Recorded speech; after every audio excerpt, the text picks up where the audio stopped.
प्रकार से है, उपवास काल के बाद आ गया खजूर का रविवार।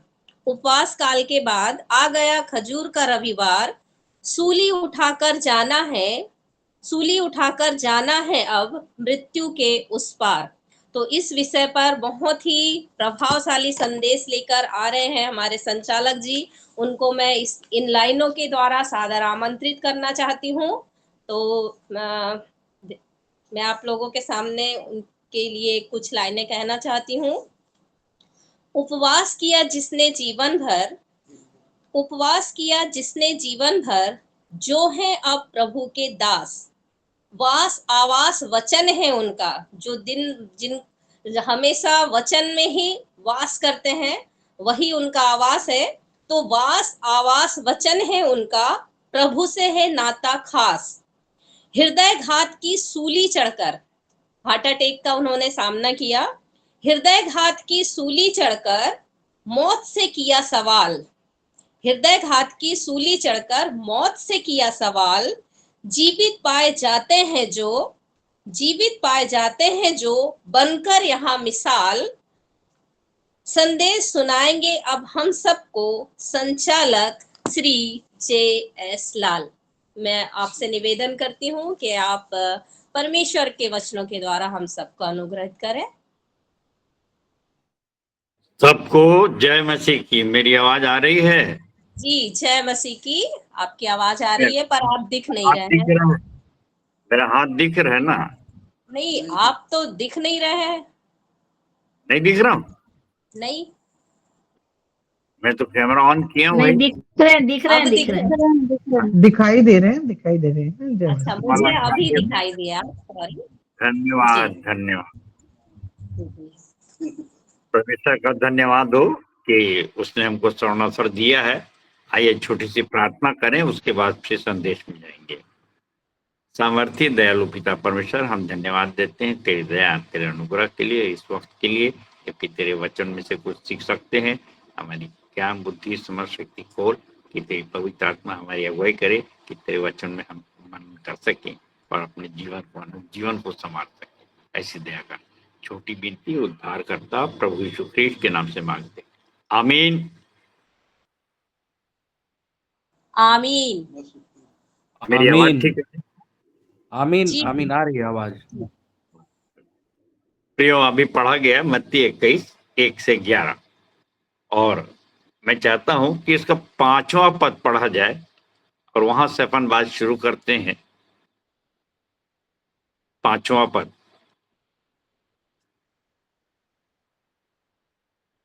कोई पढ़ सकते हैं या फिर मैं ही पढ़ूं?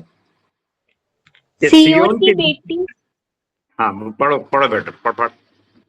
सिय्योन की बेटी से कहो, देख तेरा राजा तेरे पास आता है, वह नम्र है और गधे पर बैठा है, वरन लादू के बच्चे पर।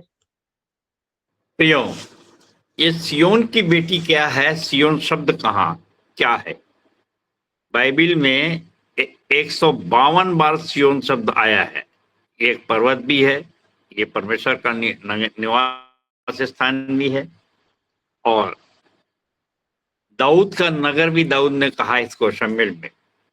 सो प्रियो, ये सिय्योन की बेटी कहाँ से आ गई और ये है क्या, इस पर विचार करें।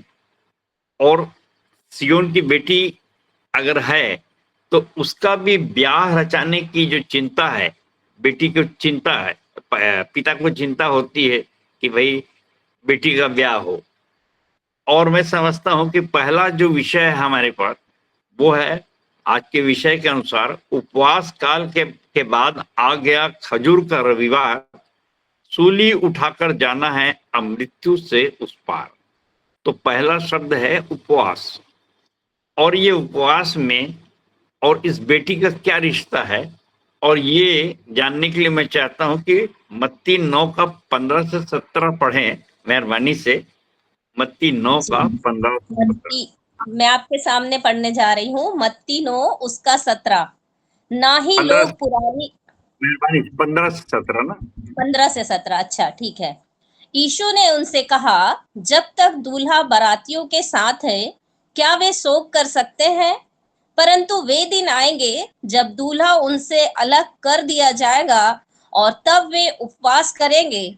पुराने वस्त्र पर कोरे कपड़े का पैबंद कोई नहीं लगाता, क्योंकि वह पैबंद उस वस्त्र को खींच लेता है और वह पहले से भी अधिक फट जाता है।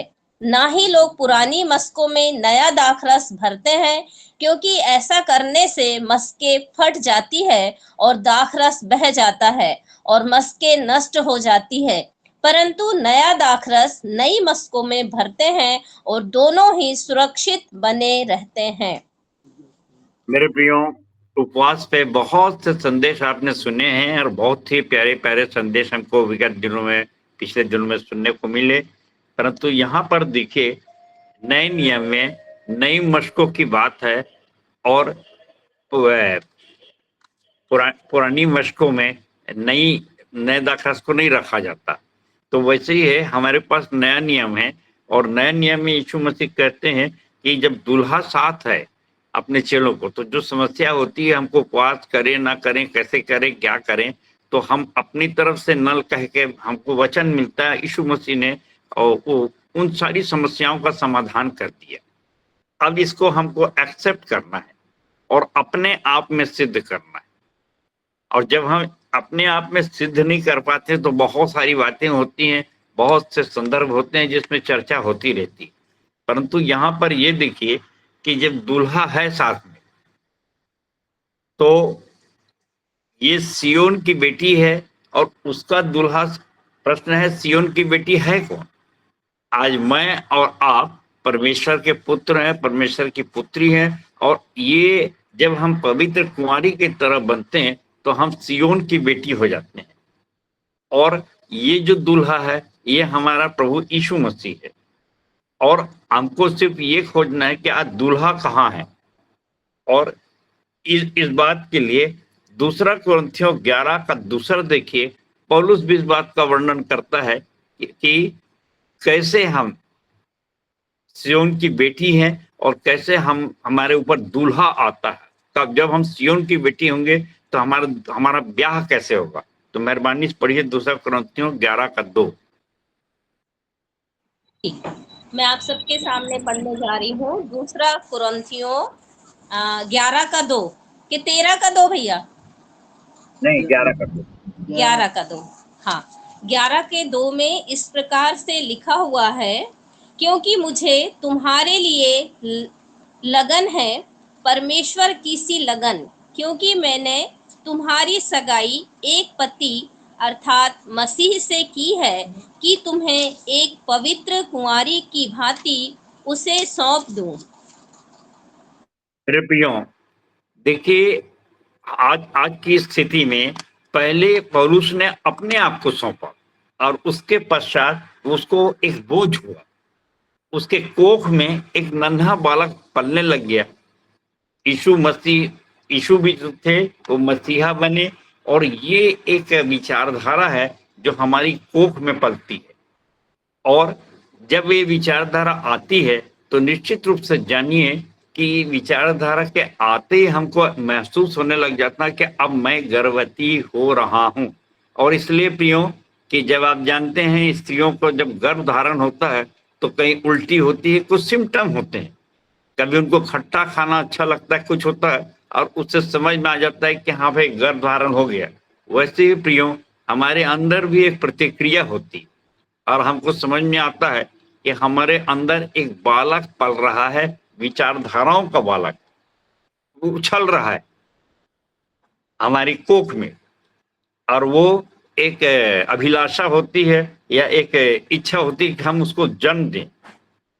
मेरे प्रियो, यदि आप और मैं दोनों विचार करें कि यदि हम गर्भवती हो रहे हैं या गर्भवती महिला के लिए सोचा जाए, तो जब वो खाना पीना करती है, परहेज करती है, इवन मिर्ची खाएगी, तो उसको मालूम है कि हो सकता है मेरे बेटे को तकलीफ हो, मेरे बच्चे को तकलीफ हो, ऐसा ना हो कि कुछ मैं और खा जाऊं और उससे उसकी प्रतिक्रिया बालक तकलीफ में हो।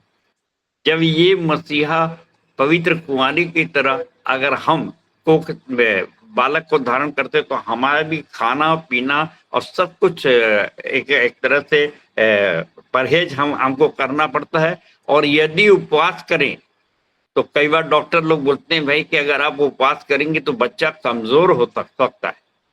तो इस विचारधारा को आप सोचिए कि जब तक दूल्हा है, तुम्हारे साथ है, यीशु मसीह ने समझाया, तो तुमको उपवास की जरूरत नहीं है। हाँ, जिनके पास नहीं है, जिनके अंदर ये विचारधारा नहीं है, जो इस प्रकार के कोख धारण नहीं करना चाहते, जिनके कोख में बच्चा नहीं है, तो निश्चित रूप से वे कर सकते हैं। और इसके बाद दूसरा शब्द है खजूर का रविवार।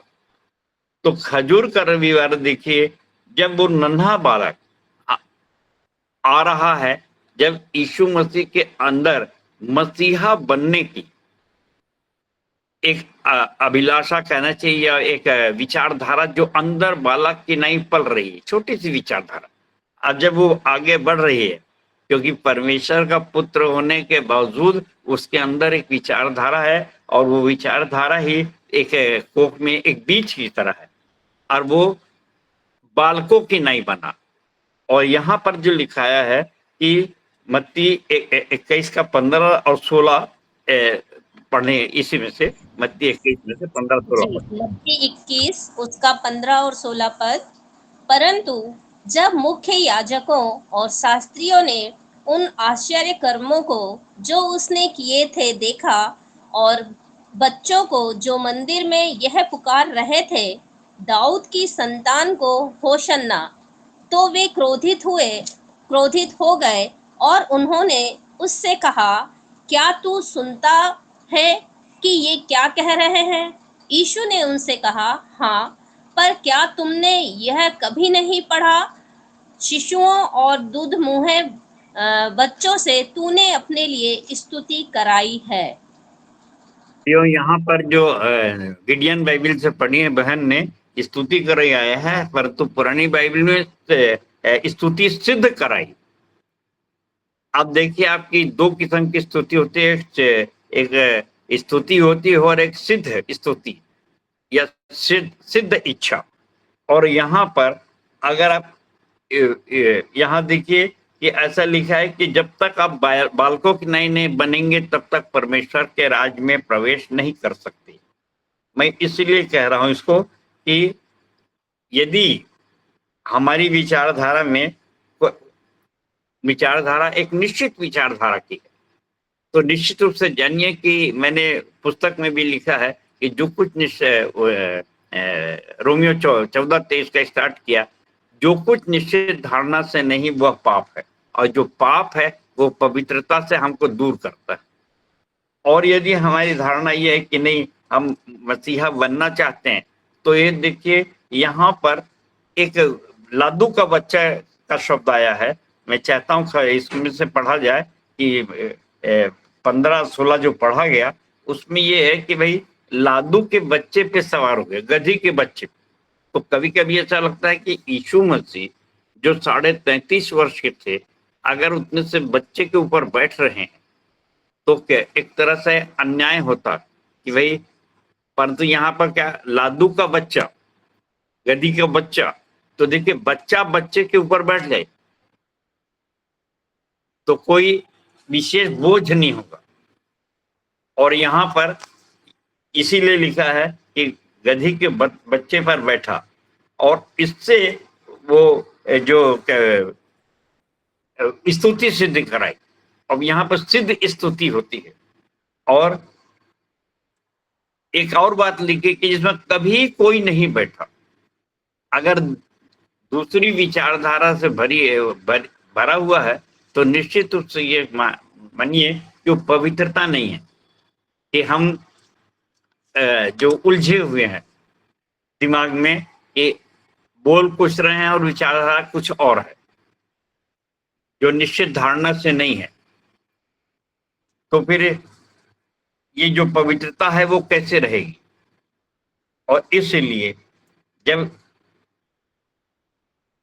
मसीहा बनने की पवित्र विचारधारा और उद्देश्य अगर हमारे अंदर है और पहले ही हमने सोच लिया, तो प्रियो, मैं एक उदाहरण बताना चाहूंगा कि अगर हमने फौज में जाने का सोच लिया तो अपने परिवार के लोगों को और सबको बताते कि भाई हम हो सकता है कि हम शहीद हो जाए, परंतु कभी भी ऐसा इस बात की चिंता मत करो, क्योंकि हम उस लाइन पे आ गए हैं, और उस लाइन पे आ गए हैं तो हमको अब डरने की बात नहीं, ना हमारे लिए कोई चिंता करो।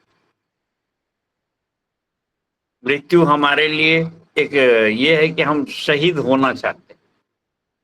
तो वैसे ही मेरे प्रियो, अगर आप प्रभु के रास्ते में निकले हैं और आपके अंदर, आपके कोख में एक विचारधारा पल रही कि मैं भी मसीहा बनूंगा, तो निश्चित रूप से ये इस विचारधारा के पश्चात आपको प्रभु आगे बढ़ाएगा।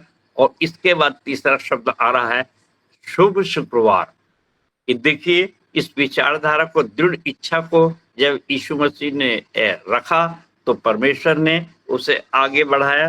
और ये है कि क्रूस का दुख उठाना। गुड फ्राइडे मतलब ये है कि क्या क्या करना पड़ेगा।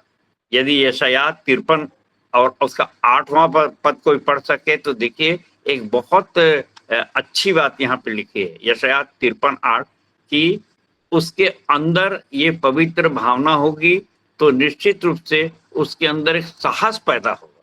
हाँ, पढ़िए तो। यशायाह 53 उसके 8 पद में लिखा हुआ है, अत्याचार करके और दोष लगाकर वे उसे ले गए।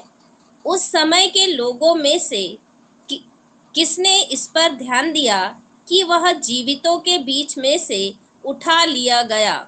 मेरे ही लोगों के अपराधों के कारण उस पर मार पड़ी। हाँ मेरे प्रियो, एक एहसास है अभी के समय में, ये एहसास है कि जब बड़े कड़े कानून बन रहे हैं और सजा, जैसे अभी हमारे छत्तीसगढ़ में एक नया कानून आ रहा है और उसमें 25 लाख जुर्माना और आजन्म कारावास अगर आप किसी को धर्मांतरण करते हैं तो उसमें दुनिया भर की बातें हैं। तो मैं याद करता हूँ कि शद्रक मिशक अबेदनगो को जब आग में डाला जा रहा था तो और धक्का दी गया ताकि वो और घबरा जाए। परंतु कितने आनंद की बात होती है कि उनके अंदर एक विचारधारा थी, एक शक्ति थी, और इसको थोड़ा सा मनन करके समझने की जरूरत है कि वे घबराए क्यों नहीं, डरे क्यों नहीं। यहाँ पर प्रियो, किसने इस बात पे ध्यान दिया कि जब हम ऑपरेशन करने जाते हैं तो हमारे कुछ भागों को शून्य कर दिया जाता है और जो काटपीट होती है या कुछ होता था हमको दर्द ही नहीं होता। यहाँ पर भी है कि अगर हमारी बॉडी को डेड बॉडी जैसी बना दी जाए तो फिर हमको दुख किस बात का हो। कोई भी आने वाले आगामी दुख की हम चिंता नहीं करते, और ये एक बहुत बड़ी उपलब्धि है। और इसके लिए अगर थोड़ा सा ये सोचिए कि जब चल रहे हैं कि हमने योजना बना ली कि हमको मसीहा बनना है, तो हमारे सामने जो क्रूस उठाना है, आइए क्रूस उठाना है, तो उसमें यह है लूका 21:1-4 पढ़ दीजिए, 2 दमड़ी के इंसान बनना है। यही लूका 21:1-4। लूका 21 उसका 1 से 4 इसमें इस प्रकार से लिखा हुआ है, फिर उसने आंख उठाकर धनवानों को अपना दान भंडार में डालते देखा। उसने एक कंगाल विधवा को भी उसमें 2 दमड़ियां डालते देखा। तब उसने कहा, मैं तुमसे सच कहता हूँ कि इस कंगाल विधवा ने सबसे बढ़कर डाला है, क्योंकि उन सब ने अपनी अपनी बढ़ती में से दान में कुछ डाला है, परंतु इसने अपनी घटी में से अपनी सारी जीविका डाल दी है। मेरे प्रियो, जब हमारे पास थोड़ा होता है तो निश्चित रूप से हम सब कुछ, अपना सारे मन, सारे प्राण, सारी बुद्धि, सारी शक्ति का उपयोग कर सकते हैं, समर्पित हो सकते हैं। लेकिन कभी होता है, जैसे लिखा भी है वचन में, कि धनी का स्वर्ग में प्रवेश करना कठिन हो जाता है, क्योंकि उसको सर्वस्व दान करना बहुत मुश्किल हो जाता है। फिर वो अपने आप को बहुत सम्मानजनक रिपुटेड इंसान समझने लग जाते हैं, और उस समय सवारी से उतरना कितना कठिन होता है। तो ये देखिए शुभ शुक्रवार की स्थिति है। अगर हमने निश्चय कर लिया कि हम क्रूस उठाएंगे, तो ये मान के चलिए कि हमको बहुत ही बोलते 2 कौड़ी का आदमी 2 दमड़ी का आदमी बनना है, और इसको सराहा गया और तमाशा बनना है। पहले से सोच लें, पौलुस ने लिखा है पहला कुरिन्थियों 4:9 में, मैं चाहता हूं उसको भी पढ़ दीजिए। पहला कुरिन्थियों 4 उसका 9 में लिखा हुआ है, मेरी समझ में परमेश्वर ने हम प्रेरितों को सबके बाद उन लोगों के समान ठहराया है जिनकी मृत्यु की आज्ञा हो चुकी हो, क्योंकि हम जगत और स्वर्गदूतों और मनुष्यों के लिए एक तमाशा ठहरे हैं।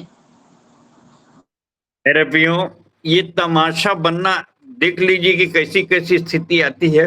मैं चर्चा करता रहता हूं अक्सर कि भाई विश्वासी यीशु मसीह की जो शिक्षाएं हैं या फिर ईसाइयत जो है वो बहुत व्यवहारिक नहीं है। जवानी के समय में हम बहुत डरते थे कि कोई एक झापड़ मारेगा तो हम सहेंगे कैसे, हम तो नहीं सह सकते भाई, हम तो व्यवहारिक। मेरे संग कितने नौजवान क्रिश्चियन भाई थे जो पहले कट जाते थे इन दुखों से सोच कर ही। तो ये तमाशा बनना है, परंतु हमारे मृत्यु की आज्ञा हो गई ऑर्डर। और ये मैं बताया था कि वही मृत्यु से जब जब हमारे अंदर की बातें शून्य हो जाती हैं, हमारे शरीर को शून्य कर दिया जाता, तो बड़े बड़े चाहे वो कितना भी आग हो या कोई भी ऐसी बात, पानी हो, ये सब हमको मृत्यु आ जाएगी तो उसका भय खत्म हो जाता है। मेरा मतलब एक इंजेक्शन लग जाता है जिसमें भय खत्म, उठा लिए गए पहले ही। और इसलिए ये कहा कि यशायाह 53:8 में हम देखा कि किसने इस बात पे ध्यान दिया कि वो पहले उठा लिया गया। अब क्या चीज उठा लिया गया? शरीर में तो ही था। और तीसरी बात है प्रियो, यीशु मसीह जब के ऊपर थूका गया, धिक्कारा गया, पर उसने सिर्फ क्षमा किया। तो ये देखिए गुड फ्राइडे हमको क्या क्या सिखा रहा है, और इसके लिए हमको भी तैयार होना है। ऐसा नहीं कि यीशु मसीह क्रूस उठा दिए, क्षमा कर दिया, आज हम अपना क्रूस उठाकर उसके पीछे चलना है। जो कोई अपना क्रूस उठा के मेरे पीछे नहीं चलेगा वो मेरे योग्य नहीं। तो क्या हमको सोच मेरे और आपके लिए कि क्या हमको 2 दमड़ी का इंसान बनना है, क्या तमाशा बनना है, लोग धिक्कारेंगे, ये सब हम बर्दाश्त कैसे करेंगे? कैसे कहेंगे हे पिता ने क्षमा कर, क्योंकि नहीं जानते कि क्या करते हैं। तो एक एहसास था, और यही है क्रूस का संदेश कि अपने आप से प्रेम करके, अपने सारे मन, सारे प्राण, सारी बुद्धि, सारी शक्ति से, और रिश्तों को जोड़ना और तोड़ना। हे नारी देखिए तेरा पुत्र तो इसकी माता है। नई आत्माओं के लिए प्यासा होना, मैं प्यासा हूं। और ये सब करने के बाद पूरा हुआ कहना, जैसे पौलुस कहता है कि मैंने अच्छी कुश्ती लड़ी है, मैंने अपनी दौड़ पूरी की है, और अंत में ऐसा कह के बोलता है, पौलुस ने कहा कि मैं अपनी आत्मा, और यीशु मसीह ने भी कहा कि मैं अपनी आत्मा परमेश्वर को सौंपता हूं, मैं अपनी आत्मा तुझे सौंपता हूं। तो इस प्रकार से हमको अपनी आत्मा सौंपने के लिए तैयार होना है। ये है शुभ शुक्रवार का मैसेज। और अगर प्रियो इसमें जा रहे हैं तो एक जो चौथी बात है वो ये है कि ख्रीष्ट पुनरुत्थान दिवस, उपवास काल के बाद आ गया खजूर का रविवार, सूली उठाकर जाना है मृत्यु से उस पार। तो मृत्यु से उस पार जाने के लिए हम फिर से प्रवेश कर रहे हैं। क्रूस उठाने के बाद मृत्यु को प्राप्त कर लिए। और एक बहुत अच्छा संदेश है कि हमको खुद एहसास होगा। ये देखिए लूका 24:5 में यीशु मसीह कहते हैं, तुम जीवतों को मरे हुओं में क्यों ढूंढते हो? तुम जीवते को मरे हुओं में क्यों ढूंढते हो? मेरे प्रियो, पुनरुत्थान का एहसास जिसको हो जाता है वो जिंदा हो जाता है। और इसीलिए इफिसियों 5:14 में लिखाया है, हे सोने वाले जागा, मुर्दों में से जी उठ, तब मसीहा की ज्योति तुझ में चमकेगी। और यदि तेरे अंदर मसीहा की ज्योति चमकने लगी है तो निश्चित रूप से तू मरे हुए में से जी उठा है और मृत्यु से उस पार पहुंच गया।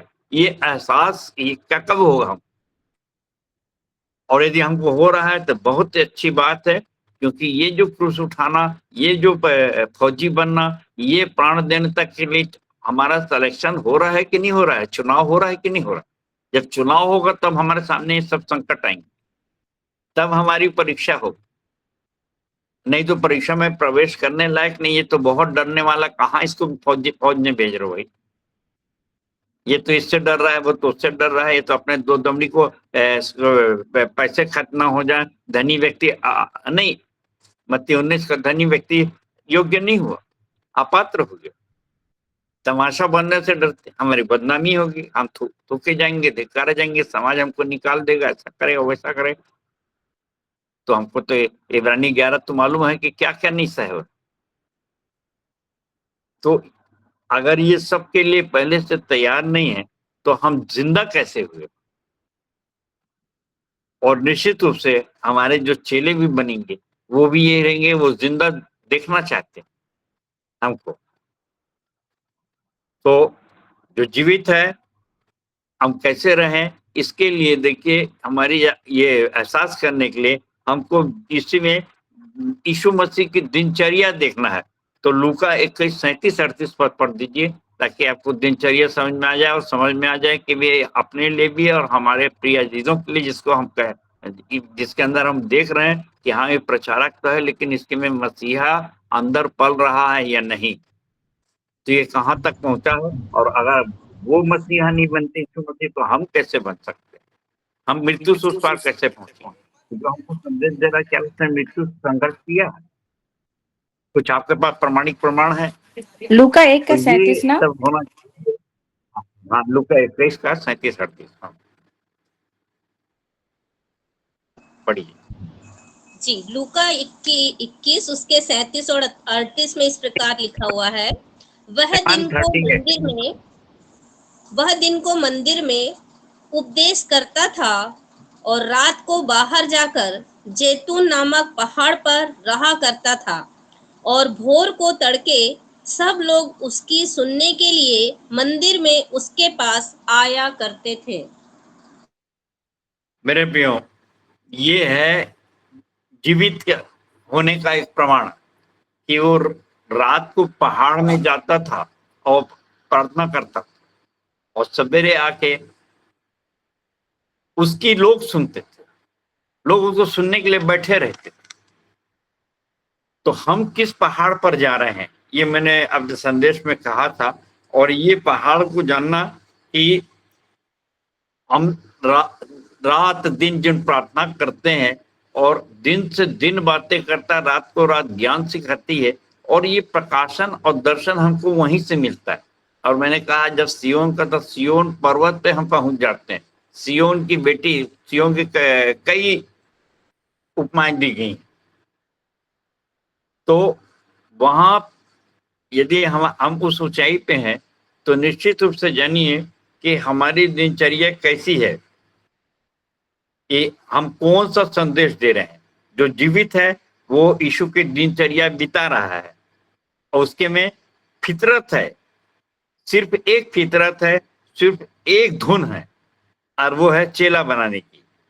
और जो मरा हुआ मात्र संदेश दे रहा है, सामाजिक कार्यों में व्यस्त है, उसके दर्शन में से शांति चंगाई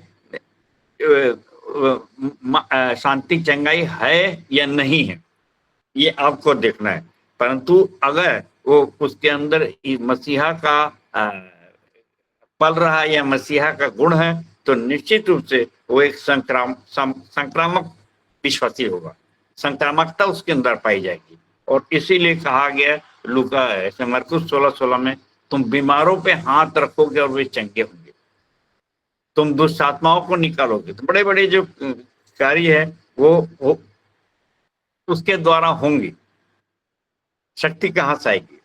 और जो उसे ग्रहण करता है वो मृत्यु से उस पार पहुंच चुका है। ये ऐसा बाइबल में लिखा है। यूहन्ना 5:24 पढ़ दीजिए।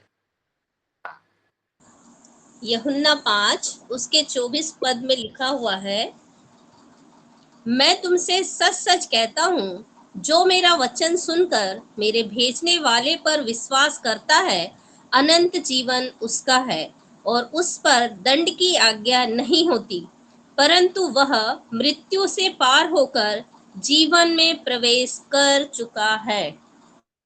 मेरे प्रियो, बहुत स्पष्ट लिखा है कि मसीहा पर विश्वास, मेरे भेजने वाले पर, परमेश्वर ने यीशु मसीह को भेजा और यीशु मसीह मसीहा बनने के लिए ये सब क्रूस उठा रहे हैं। सो प्रियो, अंत में इसका सार संक्षेप क्या है? पहला, उपवास मसीहा बनने की मनोकामना के लिए करें तो निश्चित रूप से दूल्हा हमारे अंदर आएगा, और जब दूल्हा आता है तो हमारे लिए जो शारीरिक उपवास और जो अन्य उपवास है, जिसकी जो प्रश्न चेले लोग करते हैं कि क्या कारण है कि तेरे चेले उपवास नहीं रखते, तो वो तो ऑलरेडी उपवास में है, उसके बाद दूल्हा है, तो फिर वो काहे के लिए संसारिक उपवास करेगा? क्यों? इसलिए मसीहा बनने की कामना के लिए कि मसीहा हमारे अंदर जन्म ले। हम बोलते हैं ना कि आज हमारे दिल में जन्म ले, हे प्रभु यीशु महान, मेरा हो अभिषेक। तो ये सब इस कामना के लिए हम उपवास करें। दूसरा, खजूर का रविवार है, तो यहाँ पर ये है कि हमें नन्हा बालक बनना है ताकि हमको, और गधी के लादू के बच्चे पर सवार होना। अगर आप बहुत से हमारी विचारधारा से, हम उम्र से या भले सियाने, लेकिन अगर विचारधारा हमारी बालकों नहीं है तो हम परमेश्वर के राज्य में प्रवेश नहीं कर सकते। और इसलिए कि वो जब वो गधी पे सवार हुआ तो उसको राजा माना गया और उससे रिक्वेस्ट की गई, होशन्ना होशन्ना, तो हे राजाओं का राजा, हमको धार्मिक अगमों से बचाओ, ये उससे फरियाद की गई। और ये है। और तीसरी बात है, आगे मसीहा बनने के लिए बालक के पास, देखिए बालक के पास माइंड नहीं होता। जब तक हम बालकों के नाम नहीं बनेंगे, नन्हे बालक नहीं बनेंगे, परमेश्वर के राज्य में प्रवेश नहीं कर सकते, उस प्रक्रिया में आगे नहीं बढ़ सकते। और बालक के पास, मैंने कहा, माइंड ज्यादा नहीं होता और इसीलिए वो किसी बात को माइंड नहीं करता। हम बोलते हैं डोंट माइंड, बोले माइंड ही नहीं है तो कहाँ से माइंड करूं? और उसको देख लीजिए, 1 कुरिन्थियों 13 के पूरे वचन में लिखा है, भक्ति प्रेम सब कुछ सह लेता है, प्रेम सबकी प्रतीति करता है और वह सब बातों में वो सिद्ध हो जाता है, पूरी बातें। तो ये बालक ही ऐसा कर सकता है। और ये जब क्या करते हैं अपन इस लाइन में आकर के, तो लोग यही समझते हैं हमको कि ये बालक है, इसको कोई भी ठग लेगा। जब मैं कुछ समय प्रचार करता था, शुरू में जो भी मैंने ये तन मन धन लगाया, तो अक्सर लोग सोचते थे कि मैं ठगा रहा हूं, परंतु ऐसा नहीं है। उसमें एक बड़ी गणित होती थी कि जो मैं कर रहा हूं, छोटे से छोटे में से एक के लिए किया तो मेरे लिए किया, वो अनंत जीवन की तैयारी थी। इस प्रकार से अगर हम बालक का माइंड रखेंगे तो निश्चित रूप से हमारी कोख में भी एक मसीहा जो पल रहा है वो तंदुरुस्त होगा, और उससे जो बच्चे पैदा होंगे तो हम पवित्र आत्मा में गर्भवती होंगे, मसीहा हमारे अंदर आएगा, दूल्हा हमारे अंदर आएगा, और उसके से जो कलीसिया बनेगी वो निश्चित रूप से बहुत सेहतमंद होगी। सो परमेश्वर के अपने वचन के कहे जाने पर आशीष दे सबको। जय मसीह की, जय मसीह की और जय मसीह की। धन्यवाद। जय मसीह की। बहुत ही सुंदर संदेश। हम आज के संदेश से बहुत ज़्यादा प्रभावित हुए हैं। हम अपने संचालक जी का बहुत बहुत धन्यवाद करते हैं कि उन्होंने पूरे उपवास काल से लेकर सूली तक की यात्रा हमको आज एक जगह बैठकर करा दी, और हमने उपवास किस तरह से करा जाए वो भी सीख लिया।